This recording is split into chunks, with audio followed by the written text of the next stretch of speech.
Welcome back, everybody. Hope everyone is doing well. My name is Jason. I'll be your host on this CFL talk show, Hussey's Huddle. In this video, we're going to go over who I think is the most underrated player on every CFL team so far in 2022. But really quickly before we get started, if you want to support the channel, as always, be sure to hit like and subscribe. And with that said, let's get started. So honestly, there's no accurate way to do this. There's no precise criteria. I just felt like these players are the most undervalued or under-talked about, I guess, in comparison to other players on their respective teams. And I think that these players deserve to be recognized a little bit more for their contributions so far this season. So without further ado, we're going to go in order of the standings here. And I actually realize there's a mistake here. Ottawa should be ahead of Hamilton technically, but I digress. Let's start in the West Division with the Winnipeg Blue Bombers. And my pick for them is wide receiver Drew Wolitarsky, their second Canadian starting receiver alongside Nick Dembski. And he's really provided so many key catches over the last few years for this team. He's just a really good glue guy for that team. He doesn't need a whole big target share within the offense to be effective. He makes good on the targets that he does get. He's a good perimeter receiver. He can make the occasional big play down the field. Just a very well-rounded receiver and was a great find for Winnipeg. He's been very effective at times this season, even though maybe he's played more of a background role a little bit. But he's just a really solid 4th, 5th receiver in that offense that you can rely on when you target him in the passing game. Now moving on to the BC Lions, who are still currently holding the number 2 seed in the West Division. I'm going with offensive tackle, right tackle, Kent Perkins. So they brought this guy in, I believe, midway through last year or early last season, and he kind of stepped into that right tackle role and was actually named their most outstanding offensive lineman last year as a rookie in the CFL. And he's come in this year, and he's really stabilized that offensive line on that side at least. I think the interior is when BC has some issues still, but from the tackle perspective, Kent Perkins has stabilized that offensive line. That was a massive weakness beforehand, and I think that was a big reason for the BC Lions' success, at least prior to Nathan Rourke going down to injury. Now moving on to number 3 with the Calgary Stampeders, and my pick for them is defensive end Folarin Aromalade, who is a veteran defensive lineman in the CFL who honestly has had a very surprising season this year. I looked at Derrick Taylor, a very much advanced analytics guy,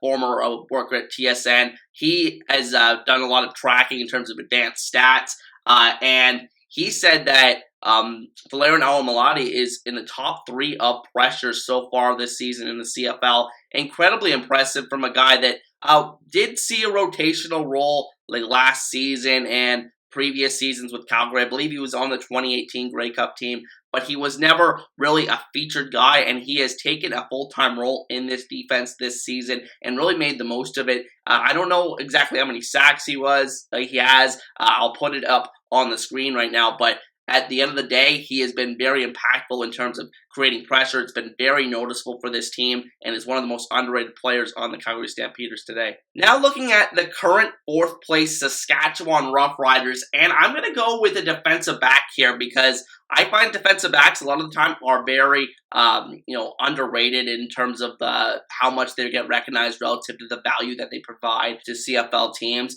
So I'm going to go with defensive back Roland Milligan, who has done an excellent job this season, just being a guy that brings some physicality to that defensive back room. He just seems like he's all over the field, gets his hands in passing lanes often. Not too many more words I can use to describe it, but he has been a very impactful and noticeable player for this team this season. Arguably been their best defensive back this season, I would say, and I think it's been a really great pickup for the Saskatchewan Roughriders. Now staying on the defensive side here with the Edmonton Elks, my pick for them is linebacker Niles Morgan. So Niles Morgan, a second-year player here in the CFL, was a middle linebacker last year and got shifted over to the weak side linebacker, I believe, this season. And he missed the first part of this season where the Elks were just dreadful defensively, especially against the run, where I believe they were by far the worst run defense in the league. Ever since he came back, and I believe actually he's been injured since I was preparing this video. But the games that he has played this season, their run defense has been so much better. They've been so much more competent defensively. And he was a very productive player on a really bad Elks team last season. So I think he's one of the more up-and-coming linebackers in the CFL. As a pedigree, he played at Notre Dame. So I'm excited to see what he does in the future for the Elks. Now, speaking of a guy with a big pedigree that I don't think is necessarily being talked about as much as he should be this season, and moving on to the East Division with the Toronto Argonauts, my pick for them is defensive end Shane Ray. And Shane Ray was most infamously a first-round pick in the NFL by the Denver Broncos. He was on that 2015 Super Bowl winning Denver Broncos team on that defensive line, but he had injuries that sputtered out his career, and he quietly comes up to the CFL last year. He had an injury-riddled season, even though he did look pretty good in the opportunities he did get. And then he comes into this year, and you don't know if he's going to stay healthy, but he has actually been super impactful, one of the most impactful edge rushers in the CFL this season by my eyes. And I think that is going under the radar for some reason. I don't know why, because this is the type of guy we should be talking about, because he's a former first-round NFL draft pick. It's a name that people know, NFL fans know.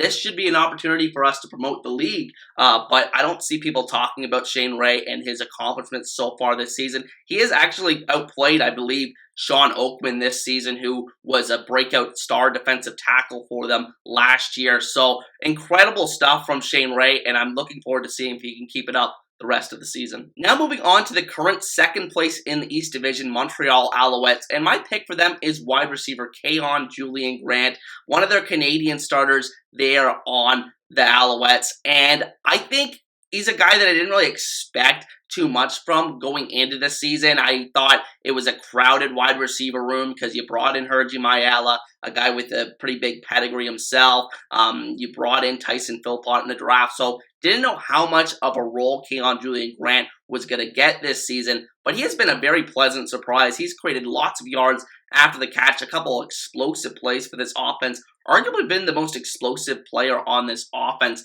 this season, given the limited opportunities he's had. And I think that if he is to get more of a target share going forward, he can prove himself to be very much one of the best Canadian receivers in the league. So very excited to see what he does going forward. Legit speedster, and I'm really excited to see what he does going forward the rest of the season. Now moving on to my favorite team, the Hamilton Tiger Cats. And there hasn't been much to cheer about this year with the Hamilton Tiger Cats.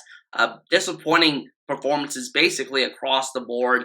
But the guy I think is having kind of an underrated season, and I'll go to the secondary again, is veteran cornerback Ciante Evans. And Ciante Evans was brought in last season, and I thought he was really underwhelming, to be honest. I thought he was one of their lesser defensive backs last season. But this year, I think it's completely flipped the other way. I think he's been one of the better defensive backs on this team this year. And he was having a legit all-star season, I believe, before his injury. And I think that is notable because he was, a couple of years ago, people would have considered him one of the best defensive backs in the CFL. But the last couple of seasons, he's really fallen back, and the perception of him has dropped a lot. So I think that he has regained a lot of that high-end ability that he showed earlier in his career, and I'm excited to see what he can do the rest of the year with the Tiger Cats. That being said, I actually do believe that Ciante Evans is hurt right now, so I really shouldn't have said that what he's doing the rest of the season, but hopefully he can recover and regain that form he was showing early on this year. Now moving on to the final player of this video with the Ottawa Red Blacks. And my pick for them is one of my favorite players, quietly becoming one of my favorite players in the CFL, and wide receiver Nate Bahar. And Bahar has been on this roster for quite a few years now. He's actually been in the league for quite a few years. But this year is really when he started to break out.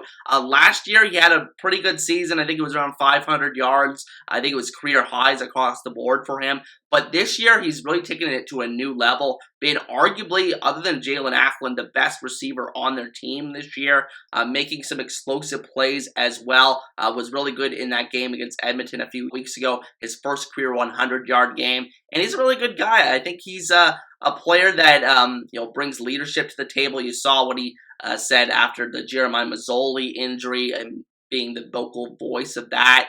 So he's a guy that people really like, and I think he's a very underrated member of the Ottawa Red Blacks, and in my opinion is the most underrated player this season. But with that said, those are just, in my opinion, the most underrated players on every CFL team so far in 2022. Be sure to let me know if you disagree with any of my selections down in the comment section. And with that said, hope everyone has a great day, has a great weekend. Peace.